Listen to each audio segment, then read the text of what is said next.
щодо зняття Віталія Кличка з голови Київської міської державної адміністрації. Ну, це було очікувано, правильно? Це було очікувано, і я завжди в усіх питаю думку.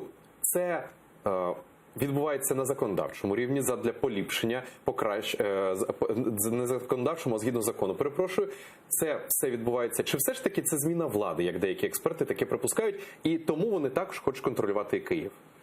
Ну, я настільки знаю, то закон чітко виписує і передбачає, що саме Кличко має обіймати посаду очільника міської державної адміністрації.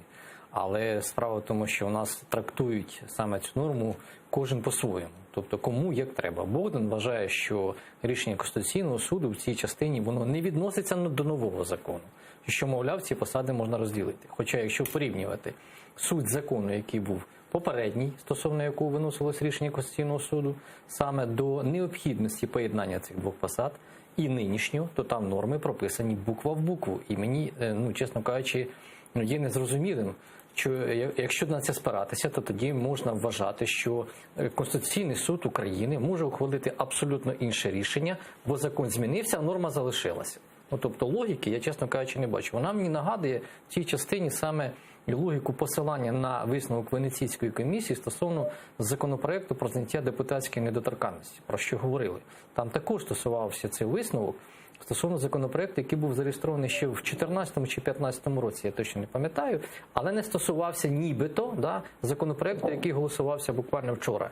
Але з депутатської недоторканності вже якась, греть з ним, нехай так і буде, залишимо. Але в цій частині, вибачте, це трішки не так, тому що «Слуга народу» чітко заявив, що він є логічним послідовником реформи децентралізації, яка запущена ще була урядом Гройсмана. Основним принципом реформи децентралізації є поєднання виконавчої влади і місцевої влади.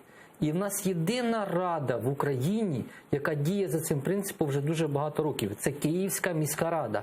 Більше жодна рада в Україні, давайте Сімферополь поки що залишимо за дужками, не працює за цим принципом, а це є нагальна необхідність реформи децентралізації, тому що розділення коштів виконавчої гілки влади і органів місцевого самоврядування, що сьогодні є навіть і в новостворених територіальних громадах, це є, не те, що атавізм, воно не вписується в логіку децентралізації. А от чи може бути це рішення Кабінету міністрів оскаржено?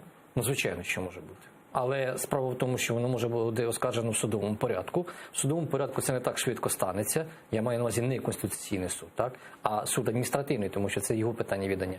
Ви отримаєте апеляції, отримаєте продовження, а новопризначений очільник Київської міської державної адміністрації буде працювати там далі, поки ці всі процеси судові баталії триватимуть. А от хто це може бути?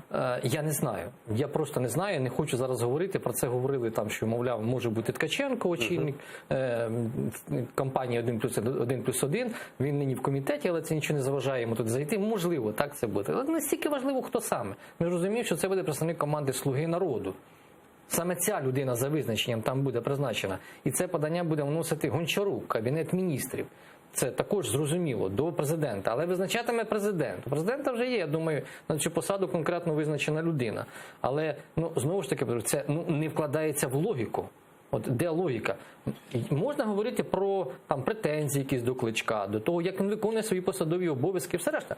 Але то вже інша сторона. До речі, а як кияни відчують на собі оце звільнення Віталія Кличка з посади? Та ніяк поки що не відчують. Можливо, тому що сам Віталій Кличко, він неодноразово в ефірах казав, що він стане як королева Великобританії. Тобто від його, він зможе тільки щось озвучувати, якісь ініціативи.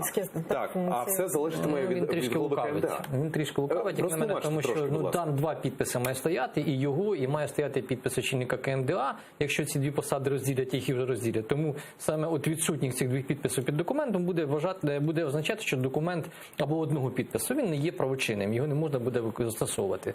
Це вже інша історія. Я тут говорю про те, що ми мусимо очікувати зовсім іншого розвитку подій. Це звернення Кличка до Верховної Ради про проведення дострокових виборів. І цього чекає «Слуга народу». Місцевих? Звичайно, в Києві, так. І цього чекає сьогодні саме «Слуга народу». Вони загнали Кличка в патову ситуацію. Він має дотримати свого слова, піти на вибори, і це за логікою речей, правильно, нібито було б йому. Але чи він виграє, тепер уже питання риторичне. Тому що, як показує остання соціологія, то не зовсім хороша підтримка Кличка сьогодні у Києві.